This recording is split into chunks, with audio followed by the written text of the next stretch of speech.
ဝန်ချိုင်းကြောင့်ရေးမယ်ဆိုတော့ရှေ့မှာခေါင်းထဲရှာပုံတော့ရိုးရလက်ဝဲနဲ့ရုပ်တံခေဦးဆိုတာတွေရေးထားတာရှိနေပြီဆိုတော့ပြန်စဉ်းစားရတယ်။ဒါပေမဲ့မိမိနဲ့သူနဲ့ထိတွေ့မှုများတာကြောင့်သူ့အကြောင်းတွေကရေးဖို့ရှိနေသေးတယ်။မိမိနဲ့ဦးလေးကြားတန်လင်မှာဟီးရိုးလက်ဝဲအတင်ထူထောင်ကြတော့အသင်းသားတွေလေ့ကျင့်ဖို့တရားဒီပါအားစားရုံကိုအကူအညီတောင်းပြီးလေ့ကျင့်မှုစီစဉ်ကြတယ်။မိမိတို့ငှားရမ်းနေထိုင်တဲ့အသင်းတီနေရာကတန်လင်အောင်ချမ်းသာရပ်ကွက်ဖြစ်တယ်။ကောင်းတာကအသင်းသားအားလုံးအောင်ချမ်းသာရပ်ကွက်ကနေတရားဒီပါအားစားရုံကိုမနက်စောစောလေ့ကျင့်ဖို့အတွက်ပြေးသွားကြရတယ်။အားကစားရုံရောက်တာနဲ့စတင်ကစားဖို့အဆင်သင့်ဖြစ်စေတယ်။အားကစားရုံကိုပြေးသွားသူတွေထဲမှာသူကနောက်ဆုံးဖြစ်တယ်။အမြဲပဲနောက်ဆုံးမှဝင်ရောက်လေရှိတယ်။အသင်းကအစဖြစ်တာကြောင့်နီးပြဖြစ်တဲ့မင်းဦးနဲ့မောင်ကျော်ရိုးရိုးထွေးကဘာမှမပြောပေမဲ့နေတိုင်းနောက်ကျနေရင်အဆင်မပြေကြောင်းအားလုံးနဲ့အတူအားကျုံမှန်တက်ဖြစ်အောင်ရှင်းတွဲပြီးပြေးစေချင်ကြောင်းပြောပြတယ်။အဲ့ဒီအချိန်မှာရွှေမောင်ကြောက်တော်ကဝန်ချိုင်းကိုနောက်တလူပြောင်းတလူနဲ့ပြိုင်ပြေးဖို့အတွက်စိတ်ခေါ်တယ်။ရွှေမောင်အမြင်မှာဝန်ချိုင်းကဝဝလုံးလုံးလေးလေးအီကြီး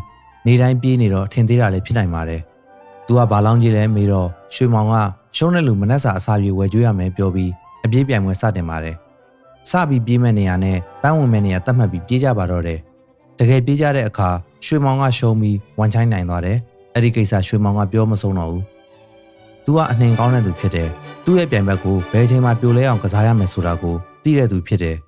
ကစားသမားထဲမှာကိုရီကိုသွေးကောင်းတဲ့သူလည်းဖြစ်တယ်။ဒရဆက်တိုက်စစ်ကိုဘယ်ချိန်မှစတင်ရမယ်ဆိုပြီးသိတဲ့လူဖြစ်တယ်။သူ့လိုအားကစားသမားမျိုးမြင်ဘူးတွေ့ဘူးတဲ့မန္တလေးကမျက်နှာနာနဲ့တွေ့မချောင်လို့ဖြစ်ပါတယ်။ရှင်ပြိုင်နေရင်ဘယ်ချိန်မှအဆုံးသတ်ရမယ်ဆိုတာကိုနားလည်ကြသူတွေလည်းဖြစ်ပါတယ်။တကယ်ပါရမီရှင်ကစားသမားတွေပါ။2000ပြည့်နှစ်ရှုကပတ်ပြိုင်ပွဲကျင်းပတဲ့အချိန်မှာမိမိတို့အသင်းအကြောင်းမျိုးမျိုးနဲ့ရန်နာလိုက်ရတော့ဝန်ချိုင်းကနီးပြမင်းဦးနဲ့စီပင်အသင်းကိုမိမိနဲ့အတူရောက်သွားပါတယ်။ဝိတ်တန်းလိုက်အမိစင်းပေးတဲ့အခါမှာဝန်ချိုင်းပါဝင်မဲ့အတန်းမှာရှန်လီသွေးဝန်ချိုင်းနဲ့ရွှေတူဝန်3ဦးဖြစ်နေပါတယ်။ပြဿနာကအဲ့ဒီကစတယ်။ပွဲစီစဉ်သူတွေက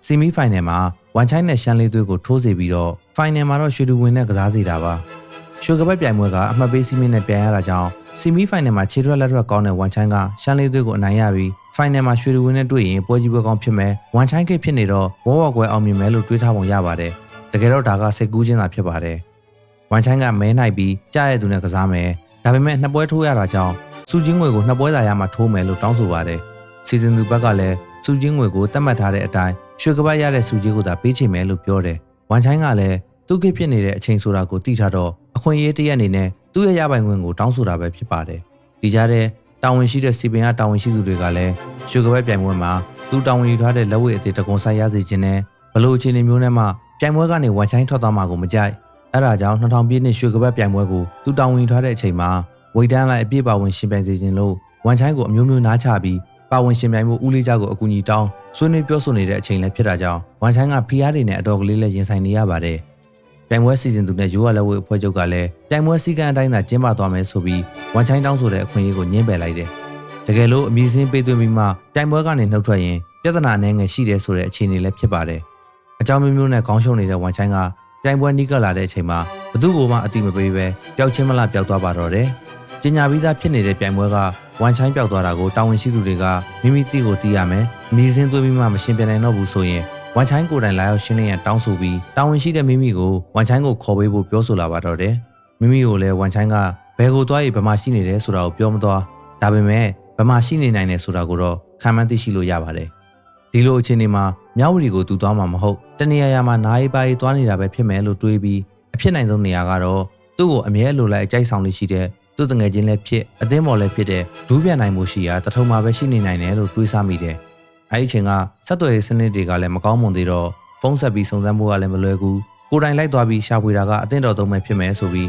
တထုံကိုမိမိလိုက်သွားပါတော့တယ်။မိမိထင်တဲ့အတိုင်းပဲတထုံမှာနိုင်ပုံနဲ့တွေ့ပြီးဝန်ချိုင်းသူ့စီမှာရောက်နေကြောင်းနဲ့အခုသူ့အိမ်မှာမရှိကြောင်းပွဲထုတ်ဖို့ကိစ္စတွေကသူ့ကိုစိတ်ရှုပ်ထွေးစေလို့တထုံမျိုးအတွက်ဖုန်းကြီးကြောင်းမှာဖုန်းကြီးဝတ်နေကြောင်းသိရပါတယ်။ဝန်ချိုင်းဖုန်းကြီးဝတ်တဲ့ကြောင်းကိုနိုင်ပုံနဲ့အတူလိုက်သွားကြပါတော့တယ်။မိမိတို့ဖုန်းကြီးကြောင်းရောက်သွားတော့ဝန်ချိုင်းကိုမတွေ့ရဆုံးခံကြွသွားတယ်လို့သိရပြီးကျောင်းဝမှာစောင့်နေကြပါတယ်။ဝန်ချိုင်းကဖုန်းကြီးဝတ်နဲ့ဆုံးခံကြွပြီးပြန်လာတာကိုဝတ်ပြူပြီးမိမိကိုတွေ့တော့မျက်နှာမကောင်းသူရဟန်းမောင်ရောက်နေတာတော့စိတ်နှောက်ယှက်လိုက်ပေးနေတယ်လို့တွေးထင်နေလားမသိအကျိုးအကြောင်းတေချာရှင်းပြမှအပြုံးမြင်ရတယ်။ကဲကောင်းလိုက်တဲ့အဖ